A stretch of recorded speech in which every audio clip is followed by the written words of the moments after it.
At sa 7 buwan, sa unang araw ng buwan, ay magkakaroon kayo ng isang banal na pagpipisan. Huwag kayong gagawa ng anumang gawang paglilingkod.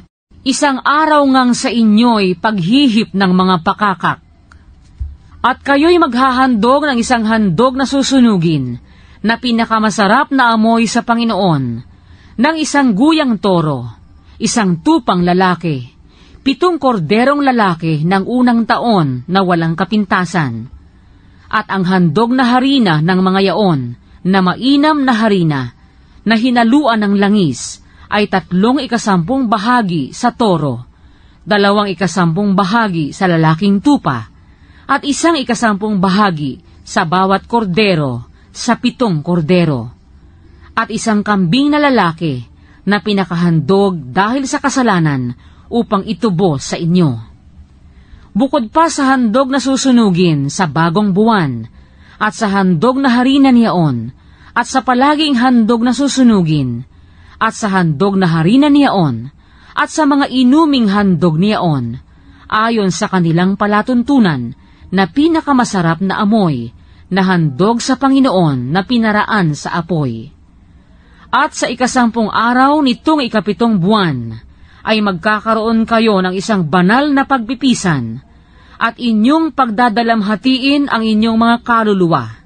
Huwag kayong gagawa ng anumang gawa, kundi kayo'y maghahandog sa Panginoon ng isang handog na susunugin, na pinakamasarap na amoy.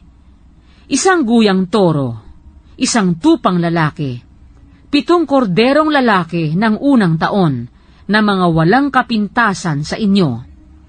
At ang handog na harina ng mga yaon, na mainam na harina, na hinaluan ng langis, ay 3/10 bahagi sa toro, 2/10 bahagi sa isang tupang lalaki, 1/10 bahagi sa bawat kordero, sa 7 kordero.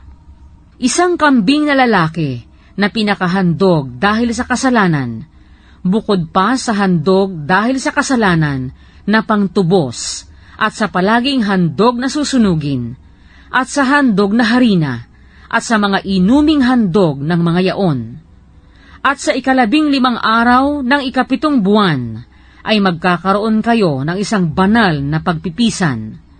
Huwag kayong gagawa ng anumang gawang paglilingkod, at mangingilin kayong 7 araw sa Panginoon.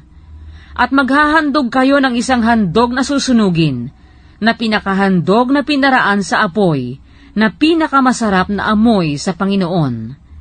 13 guyang toro, 2 tupang lalaki, 14 na korderong lalaki ng unang taon, na mga walang kapintasan.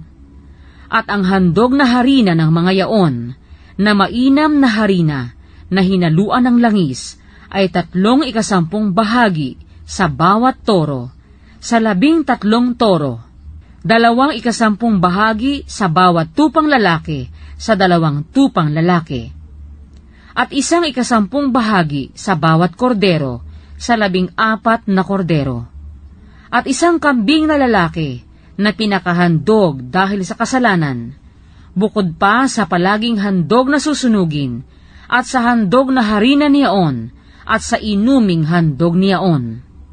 At sa 12 araw ay maghahandog kayo ng 12 guyang toro, 2 tupang lalaki, 14 na korderong lalaki ng unang taon na walang kapintasan, at ang handog na harina ng mga yaon, at ang mga inuming handog para sa mga toro, sa mga tupang lalaki, at sa mga kordero, ayon sa bilang ng mga yaon, alinsunod sa palatuntunan. At isang kambing na lalaki, na pinakahandog dahil sa kasalanan, bukod pa sa palaging handog na susunugin, at sa handog na harina, at sa mga inuming handog ng mga yaon. At sa 3 araw ay 11 toro, 2 tupang lalaki, 14 na korderong lalaki ng unang taon na walang kapintasan, at ang handog na harina ng mga yaon, at ang mga inuming handog para sa mga toro, sa mga tupang lalaki, at sa mga kordero, ayon sa kanilang bilang, alinsunod sa palatuntunan. At isang kambing na lalaki na pinakahandog dahil sa kasalanan, bukod pa sa palaging handog na susunugin, at sa handog na harina niyaon, at sa inuming handog niyaon. At sa ikaapat na araw ay 10 toro, 2 tupang lalaki, 14 na korderong lalaki ng unang taon na walang kapintasan. Ang handog na harina ng mga yaon, at ang mga inuming handog para sa mga toro, sa mga tupang lalaki, at sa mga kordero, ayon sa kanilang bilang, alinsunod sa palatuntunan. At isang kambing na lalaki na pinakahandog dahil sa kasalanan, bukod pa sa palaging handog na susunugin, sa handog na harina niyaon, at sa inuming handog niyaon. At sa ikalimang araw ay 9 na toro, 2 tupang lalaki, 14 na korderong lalaki ng unang taon na walang kapintasan, at ang handog na harina ng mga yaon, at ang mga inuming handog para sa mga toro, sa mga tupang lalaki, at sa mga kordero, ayon sa kanilang bilang, alinsunod sa palatuntunan.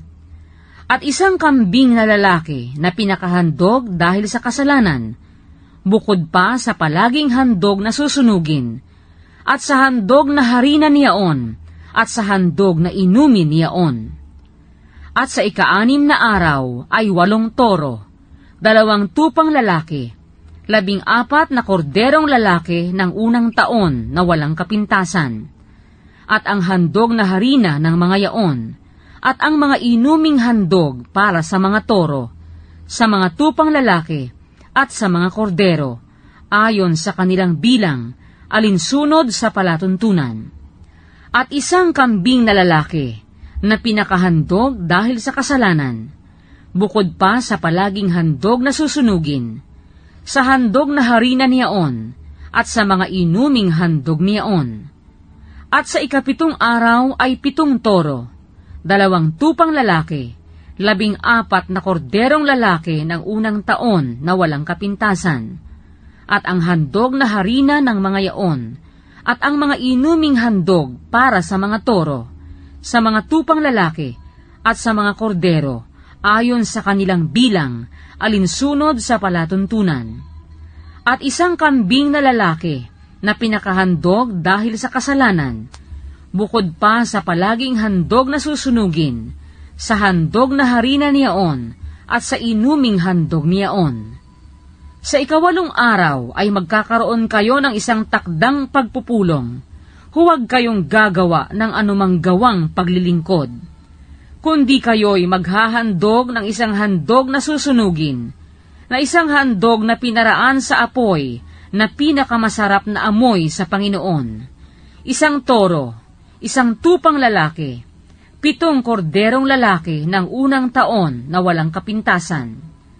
Ang handog na harina ng mga yaon, at ang mga inuming handog para sa toro, sa lalaking tupa, at sa mga kordero, ayon sa kanilang bilang, alinsunod sa palatuntunan. At isang kambing na lalaki na pinakahandog dahil sa kasalanan, bukod pa sa palaging handog na susunugin, at sa handog na harina niyaon, at sa inuming handog niyaon.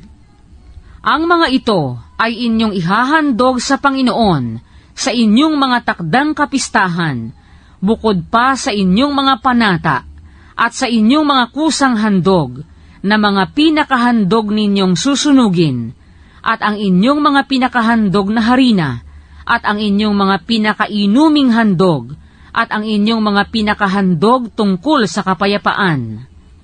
At isinaysay ni Moises sa mga anak ni Israel, ayon sa lahat ng iniutos ng Panginoon kay Moises.